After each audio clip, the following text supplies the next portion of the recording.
Hace unos días, el INEGI dio a conocer los resultados del Censo Nacional de Población y Vivienda 2020, una situación sin duda interesante, importante para todo el país y en particular para el estado de Morelos. Por eso esta mañana queremos platicar con el coordinador estatal precisamente del INEGI en Morelos, Ricardo Carreto Torres, quien nos va a comentar qué tipo de información vamos a encontrar, cómo lo podemos consultar, para qué es útil toda esta información. Así es que saludo al coordinador.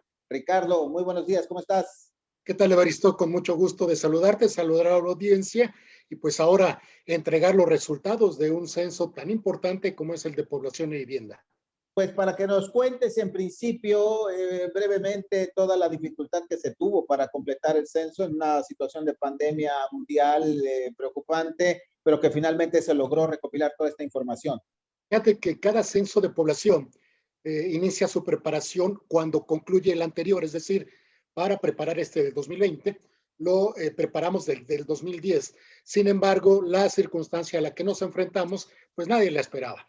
De manera que más de 220,000 personas en todo el país desarrolló la actividad de visitar a todas las viviendas que hay en los 32 estados y más de 2,460 municipios para poder reflejar la realidad y ahora que ya estamos en condiciones de compartir la información, hacerlo con mucho gusto. De una vez que ya desarrollamos todos los análisis, podemos ahora entrar a compartir con toda la población que, por ejemplo, para las 0 horas del 15 de marzo del 2020, en Morelos somos 1,971,520 personas. Y este es el dato más agregado que podemos encontrar de los resultados de lo que hicimos durante marzo y que concluimos entre julio, agosto y septiembre del año pasado y que ya compartimos con ustedes.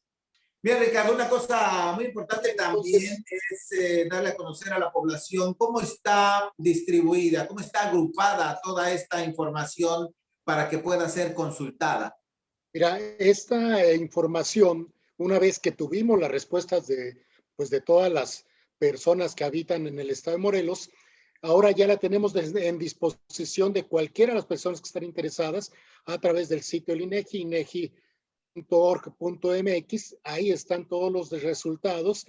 Que es conveniente comentar que es por aproximaciones sucesivas, es decir, podemos entrar a nivel de todo el país, del estado de Morelos, insisto, con 1,971,520 habitantes, o podemos irnos a nivel de los municipios y ya conocer cuál es el comportamiento del crecimiento demográfico, lo que se ha dado en llamar los grupos vulnerables, es decir, las personas hablantes de lengua indígena, los discapacitados. Podemos llegar a nivel de municipio y ahorita, por ejemplo, te puedo compartir cuántos habitantes hay en Jojutla, cuántos hay en Tlatenancingo, cuántos hay en cualquiera de las localidades que visitamos en Jojutla para levantar este censo de población, así como sus viviendas, cómo se vive en estos lugares. Y bueno, a final de cuentas es compartir la realidad de los habitantes del país, del estado, de los municipios y de las localidades.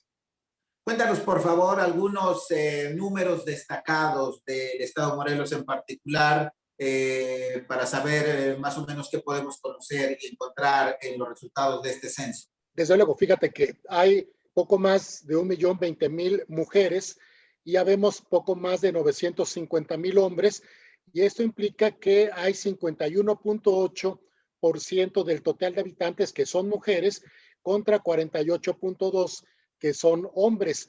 Y aquí algo que llama la atención es que en Coatlán del Río esta relación se invierte, es decir, hay más mujeres que hombres, 55% son mujeres, y esto se explica porque ahí tenemos el ceferezo femenil y eso hace que se invierta la proporción en materia de hombres-mujeres. Lo mismo pasa en Xochitepec, hay 50 hombres por cada 100 personas, y ahí también está orientado por las personas que están recluidas en Atlacholoaya, que sobresalen los hombres, y esto es parte de la información que podemos empezar a darle tratamiento. Por ejemplo, ¿cuál es el municipio más joven? En donde tenemos la edad mediana más joven es en Tetela del Volcán con 25 años. Y en el extremo tenemos a Cuernavaca que tienen 34 años como edad mediana, de manera que es el municipio más joven contra el más envejecido a nivel de los municipios.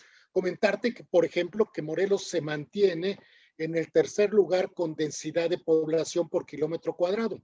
Solamente nos superan la Ciudad de México y el Estado de México, y ya para estos datos del 2020, con 404 habitantes por kilómetro cuadrado, Morelos ocupa el lugar número 3 con respecto de pues de este dato que es el de densidad de población. El municipio que tiene más población en el estado de Morelos es Cuernavaca con 378,000 habitantes, y el que menos tiene es Tetecala con 7,617, y aquí es donde empezamos a ver esa realidad que, insisto, nos permitió conocer a través de la aplicación de los cuestionarios toda la población en el estado de Morelos. Sin duda interesante, y valdría la pena también decir que después del terremoto, no sé si las cifras, los números, investigando, por supuesto, buscando el dato que uno necesite o quiera buscar, podría darnos también algún cambio, alguna transformación después del sismo, tal vez disminución de habitantes en ciertas colonias, o tal vez un incremento en la construcción de viviendas, no sé. Me parece que también en este apartado, tras el terremoto y sobre todo sabiendo que Jojutla fue la ciudad, el municipio más afectado, pues también podría haber algunos cambios que sería interesante consultar ahí, ¿no te parece? Desde luego, fíjate que Jojutla identifica un total de población, te lo voy a comentar ahorita, de 57,682 personas. Es el total de la población en todo el municipio. En Jojutla registramos 17,777 y tenemos también crecimientos importantes en Tehuistla. Tehuistla tiene un total de 6,500 habitantes. Le siguen Tlatenchi en orden de importancia con 5,787, y la Pedro Amaro tiene 5,748, y también en siguiente lugar está Liguerón con 5,015, de manera que a través de este conjunto de datos podemos ir comparando y saber cómo es que se comportó el número de viviendas, los bienes dentro de la vivienda, y bueno, una serie más de aspectos que nos permite conocer este censo de población. Por ejemplo, registramos para el total de Jojutla, insisto, son 57,682 habitantes, hay 560 personas de 3 y más años que hablan alguna lengua indígena, y hay 474 personas que se consideran afromexicanas o afrodescendientes. Y algo también muy importante que comentar de la realidad de Jojutla es que tenemos 3,302 personas que nos declararon tener alguna discapacidad, y de estas 1,816 son de movilidad, es decir, tienen problemas para caminar, subir o bajar. 1,252 para ver aún utilizando lentes. Tenemos 496 registros que tienen problemas para hablar o comunicarse, y de esa manera podemos irnos acercando a esta realidad que insisto, tenemos en el municipio de Jojutla. Por ejemplo, el grado promedio de escolaridad es de 9,65, es decir, estamos muy cerca de los 10 años como grado promedio de escolaridad, y todo esto tiene que ver con el tratamiento que le podemos dar a los resultados, en este caso de los primeros publicados a partir del 25 de enero de este año. 10 años de estudio serían por ahí de 6 de primaria, 3 de secundaria, como primero de preparatoria apenas, ¿verdad? Así es, estamos en ese grado. Hay obviamente diferenciaciones por lugares, por localidades, pero ese es, digamos que uno de los resúmenes. Hubo un crecimiento de cerca de 2 años de promedio escolar en el municipio, de manera que pues es una de esas realidades que nos gusta comparar y tener esta danza de números.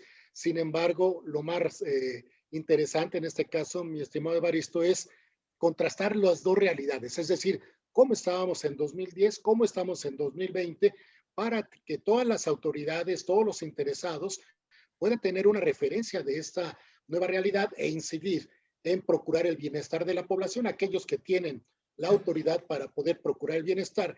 Y bueno, pues con todo esto, pues dar inclusive dentro de la fórmula fiscal de la distribución de recursos de la Ley de Coordinación Fiscal, este dato de población es el dato que se debe de considerar para poder asignar los recursos al municipio de acuerdo al número de población. Sin duda, muy relevante la información, muy importante para planear, para organizar, como bien has comentado, para visualizar las condiciones de infraestructura. Y hoy en tiempos electorales también, sin duda, los aspirantes, los candidatos tendrán información fresquita para poder llegar a sus potenciales electores. Desde luego, por ejemplo, también detectamos los datos sobre, por ejemplo, las religiones. Del total de población, registramos 40,051 de las personas que profesan la religión católica. Tenemos 10,453 personas que tienen alguna profesión de fe hacia protestantismo, cristianos o evangélicos. 66 que no tienen ninguna religión. 7,044 nos respondieron que tienen religión, pero no tienen una adscripción religiosa. Bueno, pues esto también nos da una serie de referencias para pues identificar las circunstancias de las características demográficas.